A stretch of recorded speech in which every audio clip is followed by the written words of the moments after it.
Welcome to VoteProPot-Cast, the award-winning cannabis news podcast brought to you by VoteProPot.com. Here are your hosts, Phil Adams, Jay Britton, and Andrew McCreadies. Another celeb launches a new cannabis brand. The Senate report came out this week, said that legalization advocates have pretty much been right all along. Imagine that. Shocker. Florida is trying to cap THC levels in smokable marijuana. And that's just a quick sampling of what we have in store for you today, folks. Welcome and thanks a lot for joining us today at VoteProPot-Cast. We are back. Now, you may have noticed we had the week off last week. And you may have also noticed that our buddy Andrew has been missing in action for the last couple months or so. Yeah, it's been a while. And just wanted to let you guys know that Andrew's been going through some medical issues, but he's doing much better.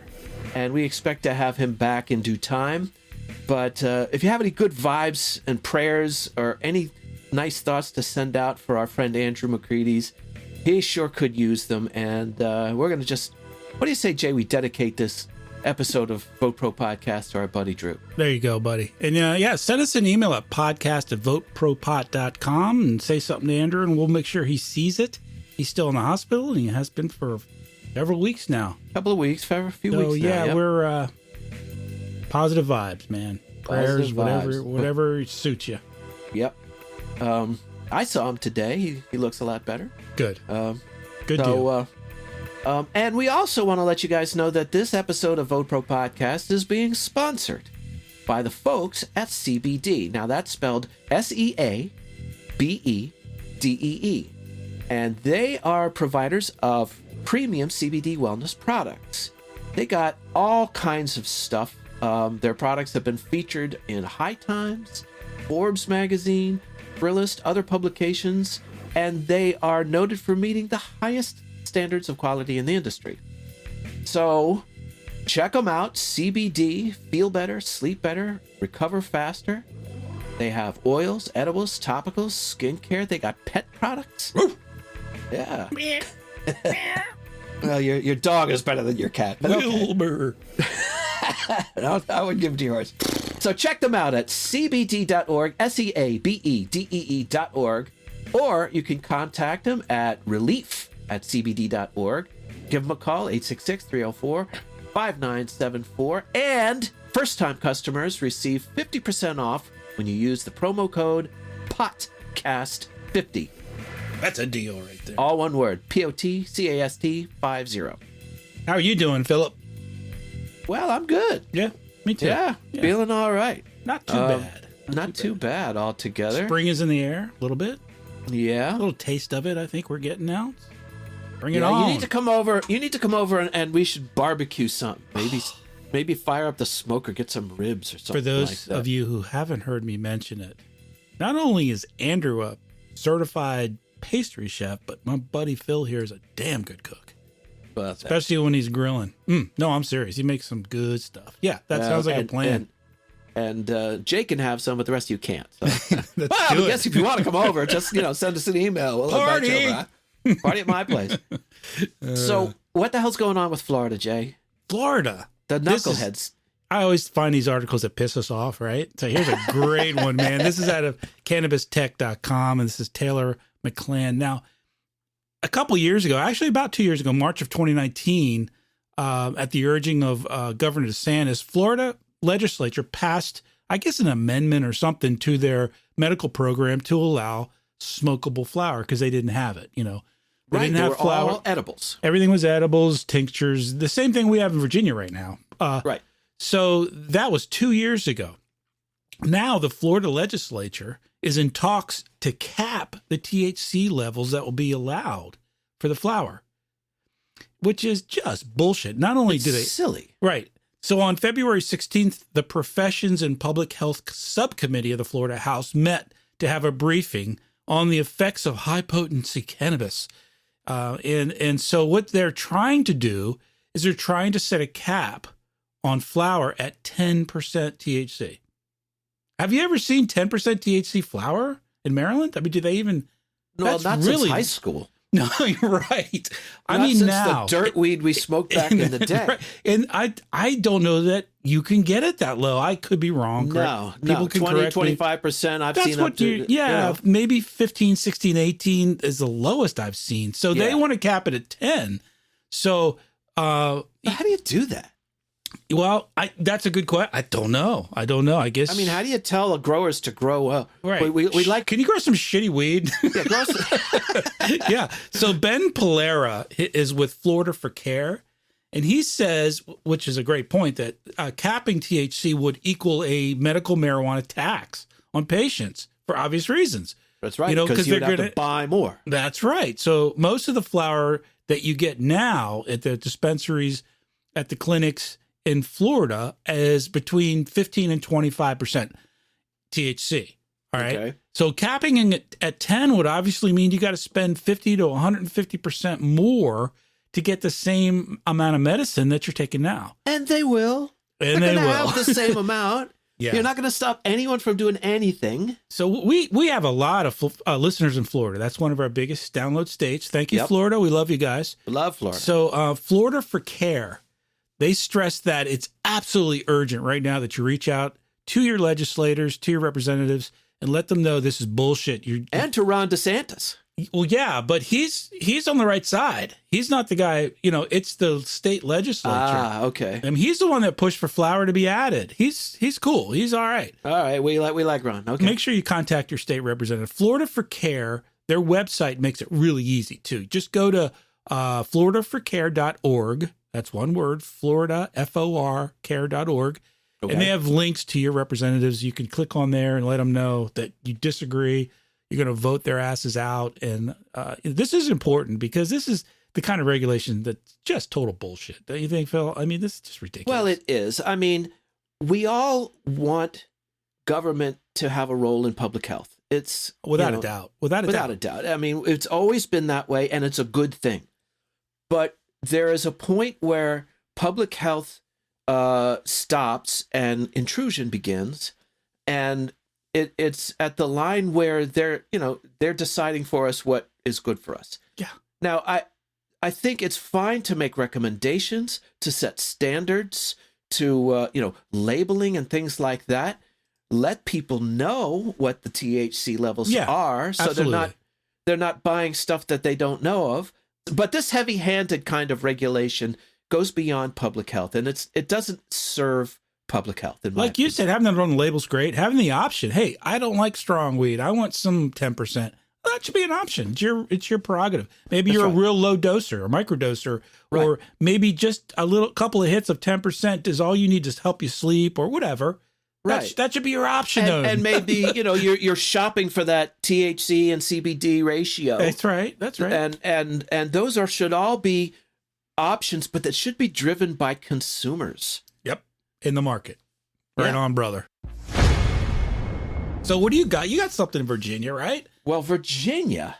I'm a Virginian, so this is some good news for me, man. Didn't they have a TV show about you? The Yes. Virginian? Yeah.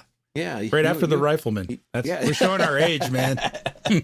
That's right. The Bonanza. Well, they are just a stroke of the pen away from yeah. legalizing cannabis for adult use in the Commonwealth of Virginia.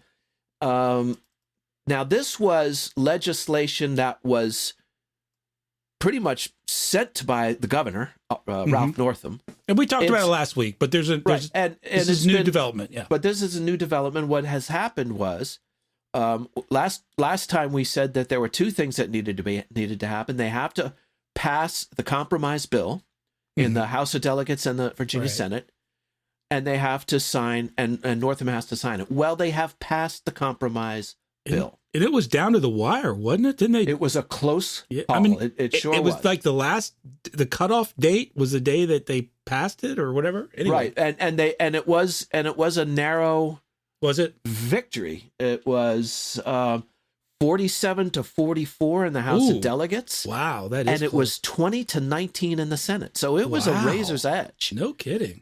But it happened. And now there's a hitch. There's always a hitch. There's always a hitch. There's a couple of hitches. The first hitch is that the legislation requires the General Assembly now to reauthorize various provisions of the bill in 2 years, in 2022. Well, next year, actually. Right. And we're talking about market structure, setting up the market, licensing, other regulatory details. They have to revisit those in 2022 and reauthorize them. So, I suppose that gives the anti-legalization folks another bite at the apple. I can't think of any other reason why they would do that, but they're doing it. The other one is that this bill, even if they do that, doesn't authorize retail cannabis sales in Virginia until 2024. Yeah, I read that. God. So, 3 years away, man. Right. It's the good news it's going to happen, but it ain't going to happen just yet. Why does it take so long? I wonder. I don't know. I'm really at a loss to explain or even have a theory about that, other than the government just can't seem to do anything quickly. No. Well, it's they and I suppose for good reason. They're deliberating, and I don't know what else needs to happen though. If the legislators have passed it and the governor signs it, that is due process of law. We'll just have to see. Maybe they can speed it up somehow. But it's probably, again, this is probably a last hurrah for the anti-cannabis folks, doing everything they can to delay, forestall, impede. They don't want this to happen. Right. And it's too damn bad for them because it's going to happen. But anything they can do along the way. And, Andrew predicted this. He said there was going to be pushback. And there certainly is. We're seeing it in Florida, and now we're seeing it in Virginia. But Virginia is taking a huge step forward, and good for them. Who'd have thunk? Yep. I would have never thought, again, we said this last time, but I would have never thought you guys would have beaten Maryland. I know, same. But what if Maryland, the funny thing is Maryland's going to pass a law this year. Yeah, and then it's going to go sooner. and it's going to take effect next year. Yeah, that's right. Want to hear the latest celeb news? Celebrities. You know what? I worship celebrities. I don't. No, you don't. I don't make a move in life without seeing what the celebrities are doing. So who's the latest celeb to enter the cannabis biz? I don't know. It's comedic actor Seth Rogen. Check it out. Oh, I like him. Hi, I'm Seth Rogen, and if you know anything about me at all, I'm going to assume it's that I really love weed. But what you probably don't know about me is that I have been working on my own weed company for the last 10 years, and we are finally ready to launch in America. It's called Houseplant, and what we're doing is bringing you the best strains of weed that have been hand-picked, and by that I mean hand-smoked, by me. It's just the weed that I love, that I want to be smoking. It comes in these adorable little tins. We have an orange one for sativa, a purple one for indica, and it even stacks. Another thing we're doing is making beautiful house goods for people who smoke weed. We have things like this block table lighter, which is a table lighter with an ashtray for the lid. I lose my lighters all the fucking time, but no more, because this dude is hard to lose. This is just the beginning. This is honestly my life's work, and I've never been more excited about anything. I hope you enjoy it. Thank you so much. All right, Seth. He's a piece of work. Yeah. He is. He's funny though. He was in that. He was in that Pineapple Express movie. Oh yeah, that was a great movie. And super bad. And super bad. But the Pineapple Express was all about weed, and that was fun. Yeah. Has he ever been in a movie where he didn't play a stoner though? He must. I can't think of one that I've seen. No, he was kind of a stoner in Knocked Up. Yeah, that's true. Yeah, because remember, she didn't want to. Yeah, because he was always doing bong hits. And every movie I've ever seen him in, he's a stoner. But I love him. I think he's hilarious. I think he's funny. He's real funny. So yeah, Seth Rogen's houseplant products will be available in select California markets via a delivery service accessible through houseplant.com beginning this week, March 11th. So in a couple days. It'll be available in some dispensaries at a later date. But not in Virginia. Not in Virginia. That's right. Fuck you. I think that's a really cool kind of market strategy, though. You buy it on the website and you get it delivered. That's kind of cool. Yeah, that's pretty cool. Now I can get cannabis delivery from my dispensary. Can you? But it's a local. Yeah, they will deliver. Cool. And now is that just the COVID thing, or? I think it was. Yeah. I think it was just a COVID thing. But I've just been doing curbside anyway, because Yeah, I you just just pick pull it up. up when I'm Yeah. out doing other stuff, you know? Seth Rogen founded Houseplant in 2019 with longtime collaborator Evan Goldberg and in partnership with Canopy Growth, which is interesting. Yeah. Okay. Among its flower products is a sativa called Pancake Ice, which Seth Rogen said on Twitter tests at 33% THC, and it's what he smokes all day. 33%. Yeah. Yeah. The com- I dare say he doesn't have any that are capped at 10%. I bet he doesn't. Yeah, the company also has a pre-roll and a beverage line of products in Canada. Rogen did not indicate which products would be made available in the U.S. Rogen also unveiled Houseplant LP Box Set Volume 1, a 3-record set with a different mix of songs for each strain. That's kind of cool. Oh. So Yeah. he's just like, they got all kinds of shit going on, all kinds of different. I mean, he's not Yeah. just selling weed, man. He's got that lighter thing he I talked wonder if there are about. any Air Supply songs. Yeah, probably. Here's a quote from Seth. Quote, Houseplant was born out of our love and passion for cannabis design and art. Evan and I also recognize that our lifelong dream of starting a cannabis lifestyle brand like Houseplant comes with a commitment to changing the unjust and racial cannabis laws that still exist in today's society. We understand our responsibility to help right those wrongs and are dedicated to creating a more diverse, equitable cannabis industry. All right, Well, right on, good for Seth. Seth. Yeah, man. You know, it occurs to me why so many celebrities are launching cannabis products, cannabis lines. Because there's money in it? Well, there's money in it, but they have the money to do it. That's true. Yeah. You need a huge outlay Yeah. of cash. Well, he teamed up with Canopy Growth. Yeah, I'm sure he got some funding from them, But he's got money too, yeah. but he's got money. And you or I couldn't do it. We don't know that kind of scratch. We could start rolling joints in the basement maybe and sell them on a kiosk or something. But Yeah, but I mean, yeah, no, you're right. You're right. It takes a lot of money a lot of to get get into that biz. So, hey, right So on, good for Seth. them. I'm going to All go right. watch Pineapple Express tonight, I think. All right. It's a funny movie. It's kind of belated, but the U.S. Senate issued a report this week, which basically says, among other things, that what we've been saying about cannabis criminalization has been right all along. What? I could have told you that. The Senate Caucus on International Narcotics Control released its report this week, in which it acknowledges basically first of all the popularity of legalization. It is there's no denying that people want this to be legalized. Also noted that the shift away from illegal foreign sources of weed, particularly Mexican cartels, is what we're talking about. Uh-huh. Because of the increase in state-regulated cannabis sales. Sure. Which basically what we've been saying all along. 3 years we've been doing this show. That's right. And people have been saying that for 40 years. Way before that, yeah. Yeah, that. See ya, black market. Adios. Yeah, we don't need your black market crap.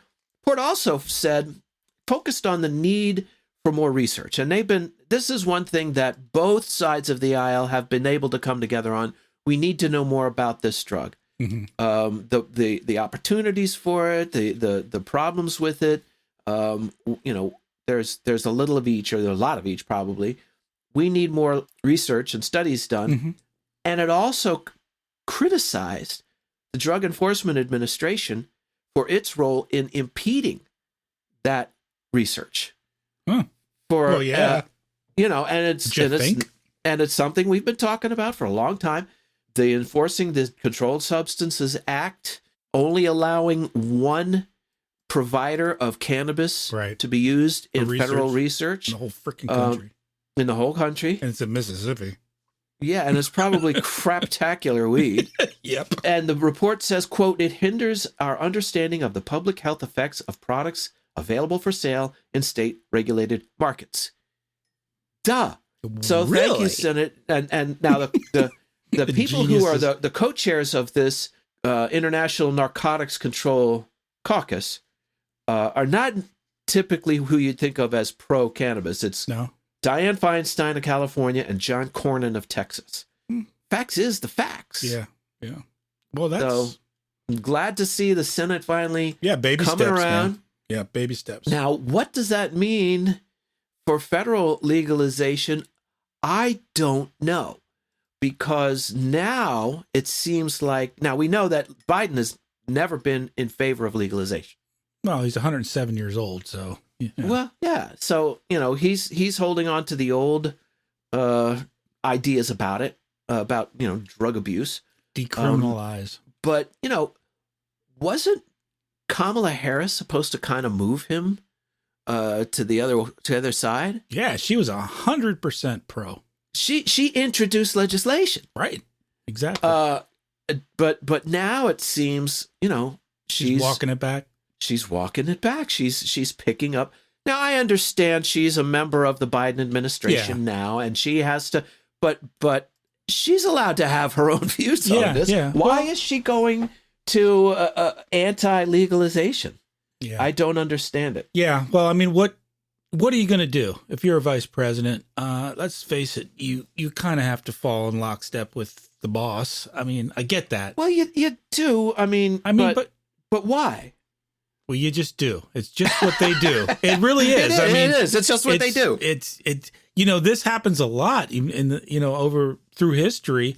A president and vice president team up, have different opinions on things, and miraculously, the vice president always seems to absorb the president's. Isn't that amazing how it always works? It's politics, man, and it's not Democrat, it's not Republican. It's just politics. Politics. Yep. So, you can't take the politics out of politics, and I understand that. Yeah. But I was I was kind of hoping in this case Kamala Harris would be kind of giving Joe the nudge. Come on, dude. Yeah. Well, it's early in the administration, in fairness, but yeah, I don't have a real warm and fuzzy about it. I really don't. No. I mean, we're going to have to depend on Congress, the House and the Senate to move things forward. Then the question is. Yeah, then the question is, will President Biden sign it? That's really the question. If he should get a bill on his desk to legalize nationally, will he sign it? Because he certainly hasn't. That's not been his. He hasn't indicated that he will. Yeah, but hopefully we'll find out. I got sports news, bro. What? Yep, I got sports news. I missed the NFL. Don't tell me. NBA. Oh, NFL. Yeah, NFL. I know you're not a big NFL guy anymore, but. Well, I watched the Super Bowl. Yeah. It was fun. Yeah, that was fun. This is at a marijuana moment. Kyle Yeager. We cover his stuff a lot. Good writer, writes a lot of great articles. But anyway, the National Football League and the NFL Players Association are launching an effort to learn more about the potential for cannabis and its components like CBD as alternative treatments for pain. Now, we've covered this before. We've touched on this in the past, but this is an update basically on that article because they've released some information. They're also generally, they being the NFL and the Players Union, are interested in discovering how cannabis use affects athletic performance. Okay, to see if it's a performance-enhancing drug, which would create a problem.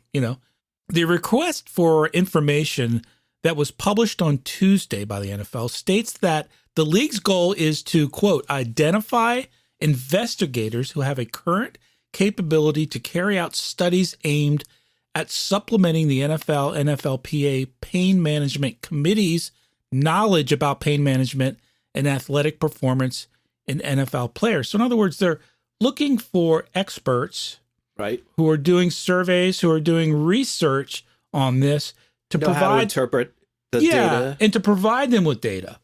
Because they're interested in finding out more about it.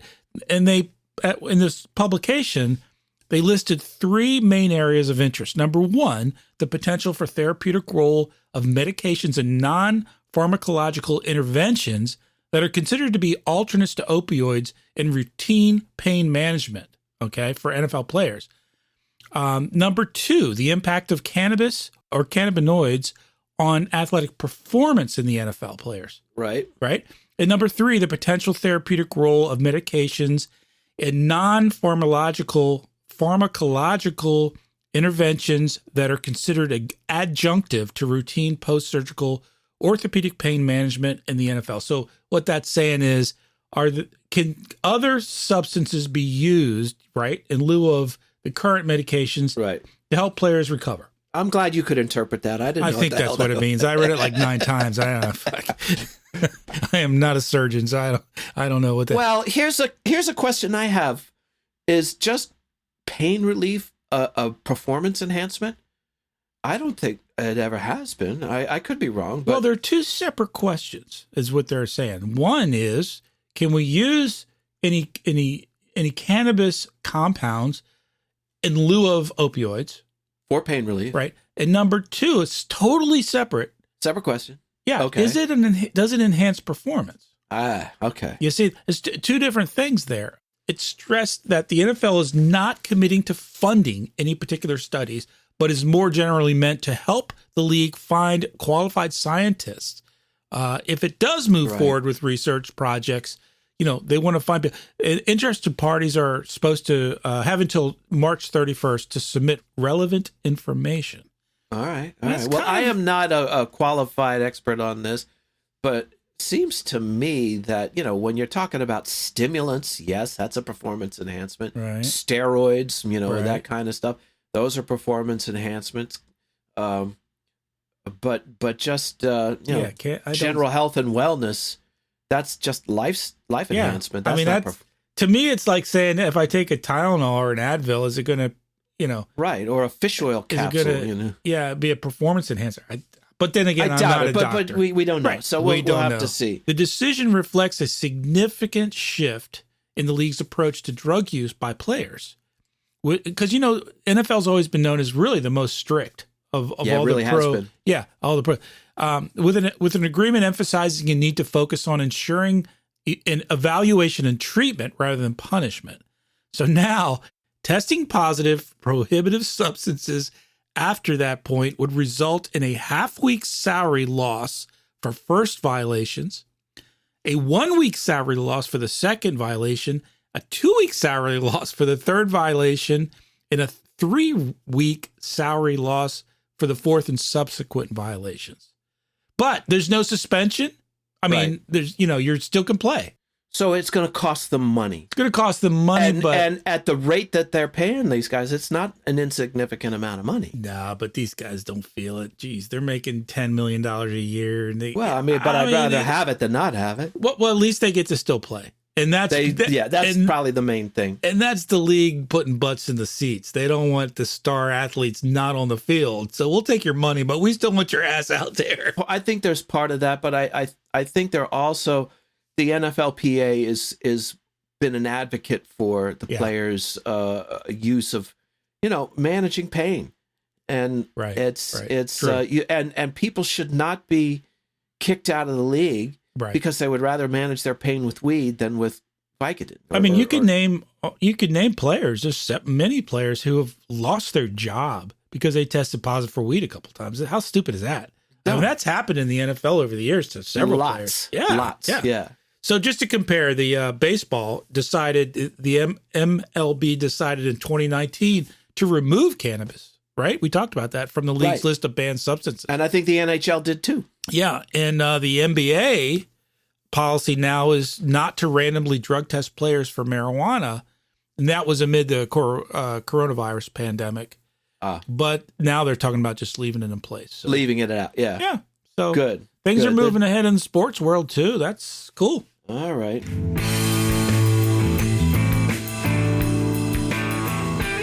Well, folks, I think that's about all for us for today. That's a wrap. Want to remind you once again, check out the folks at CBD, SEABEDEE, for premium CBD wellness products.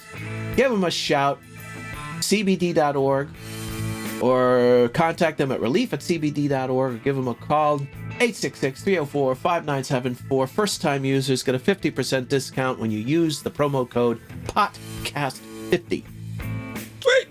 And we just want to remind everybody to, if you have a moment and you feel like it, go on to Apple Podcasts, give us a 5-star rating. Tell a friend about VoteProPot-Cast. We've been seeing our downloads jump pretty good. Yeah, we're very pleased, and we're very, very thankful to all of you for that. Very appreciative. And What else, Jay? There's something I'm forgetting. Send us an email. Oh, yeah. Drop a line and tell Andrew you love him and you wish him well. And let us know what you think of the show and any ideas at podcast. That's PODcast at VoteProPot.com. And we have a message line. Send your love, 240-257-2441. And as always, check us out on our social media platforms to get all of the information that we just can't cover on our podcast. Check us out at LinkedIn, Instagram, Facebook, and Twitter. And just do a search for Vote Pro